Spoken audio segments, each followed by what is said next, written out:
Hi friends, அப்பா சாப்பாடு கேட்டாங்க. அப்பாவுக்கு தயிர் சாதம் போட்டாச்சு. இப்போ சைடிஷ் கேட்டிருக்காங்க.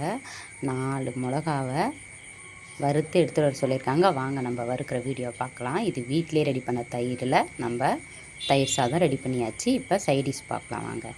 4 பச்சை மிளகாவை எடுத்து அது நடுப்பக்கமாக கீரல் போட்டு எடுத்துக்கலாம் வாங்க. நடுப்பக்கம் கீரல் போட்டு எடுத்தாச்சு. இப்போ ஒரு வானல் வச்சு அதில் எண்ணெய் ஊற்றி, எந்த எண்ணெய் வேணால் ஊற்றிக்கலாம். நம்ம எண்ணெய் ஊற்றிட்டு அதுக்கப்புறம் எண்ணெய் காஞ்சோடனே இந்த பச்சை மிளகாவை தூக்கி அதில் போட்டுடலாம். போட்டுட்டு அதுக்கு மேலே நம்ம உப்பை தூவி விட்டுடலாம். இப்போ இது நல்லா வதங்கணும். நல்லா வதக்கி விட்டுட்டா நம்ம சைடிஷ் தயிர் சாதத்துக்கு பழைய இதுக்கெலாம் வச்சு சாப்பிட்ற சைடிஷ் ரெடி ஆகிடுச்சி. எங்கள் அப்பா மேக்ஸிமம் இப்படி தான் சாப்பிடுவாங்க.